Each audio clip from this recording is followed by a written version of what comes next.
Hello and welcome to 25 Concepts in Anthropology. Today I want to talk about structure and agency. I'm going to start with the background, then give you some definitions.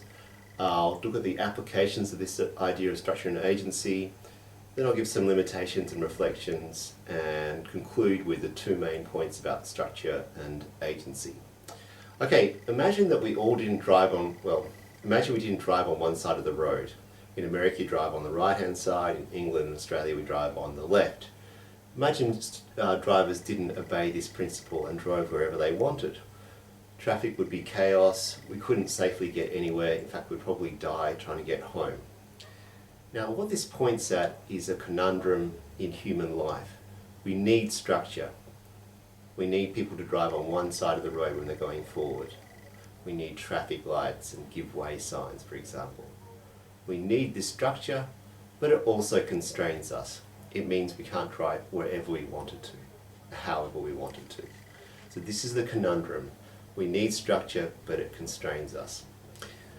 A structure, for example, is, you might experience at university. A structure is like professor and student.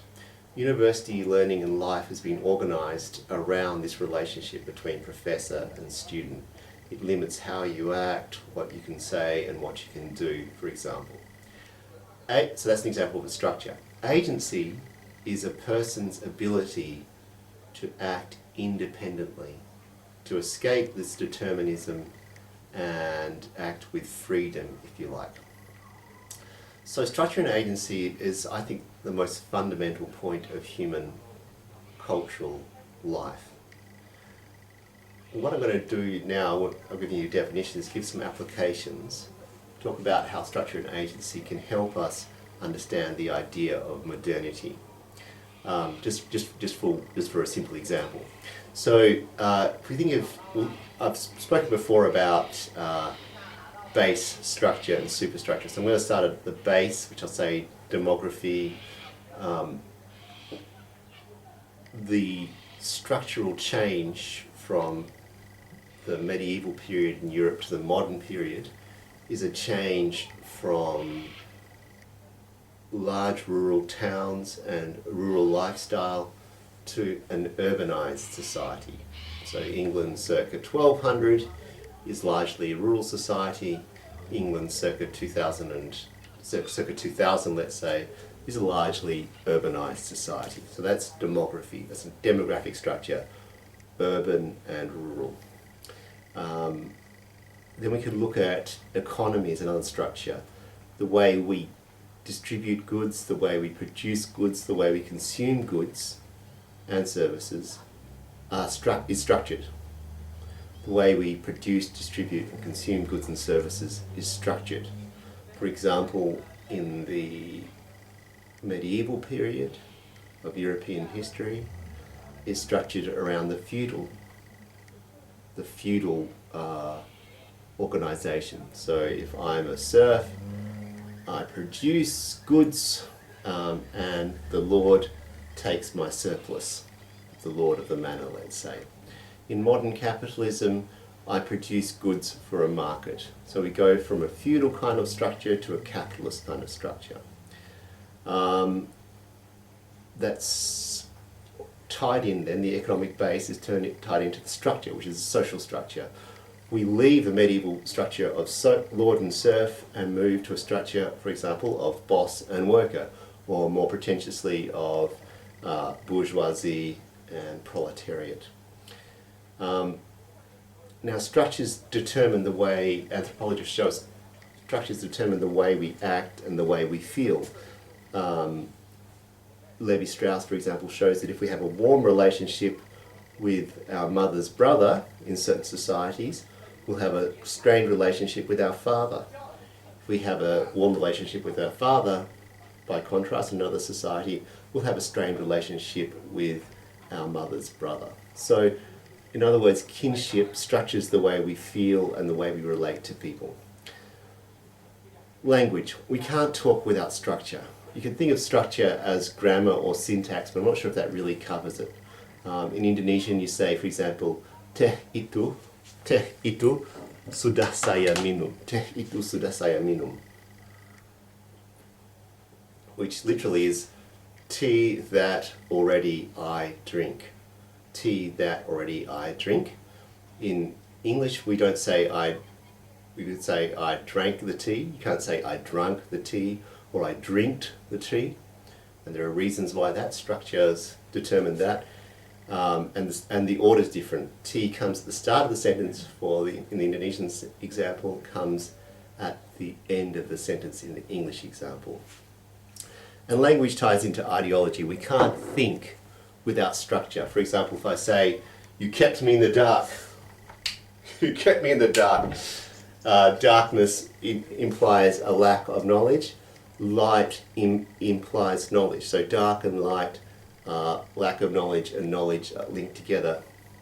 In other words, the way we think is often structured in terms of binaries. And if we talk about ideology, structures can also be mythical. We all know when this movie Avatar was released, I think in 2011, it was said to be similar to another movie, Pocahontas, which is also similar to Dances with Wolves. In other words, a similar structure, similar narrative structure drives all these different cultural products. These are examples of structure, all the way from demographic, the most basic thing about where we live or how we live, up to the most intimate ideas of how we think.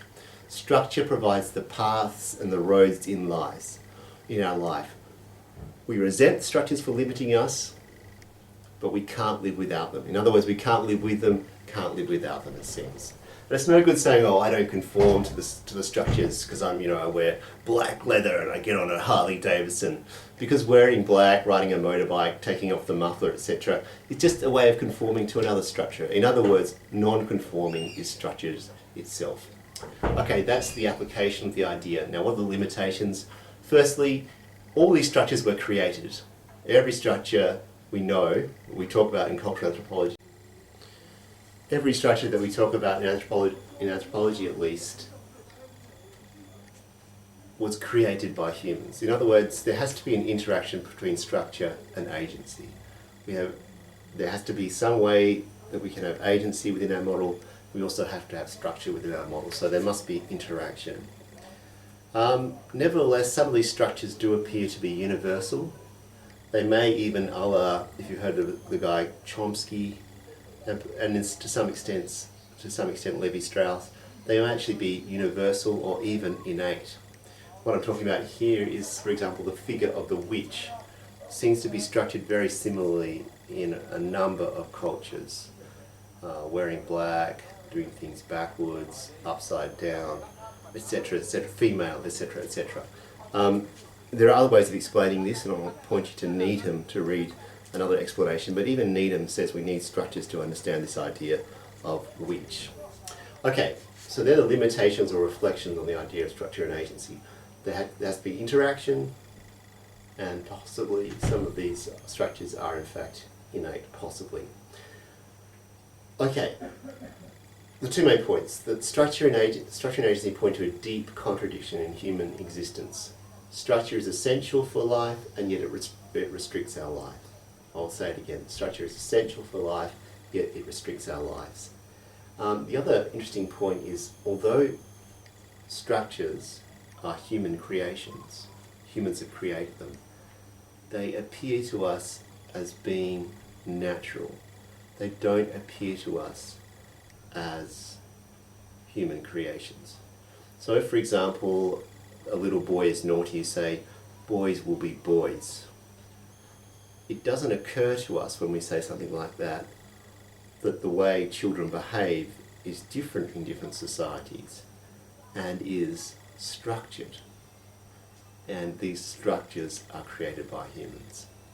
So there are the two main points. Firstly, structure agency points to a deep contradiction in human life. Secondly, structures appear natural to us, even though strictly speaking they're not. Thank you for your attention. I look forward to seeing you for more 25 concepts in anthropology.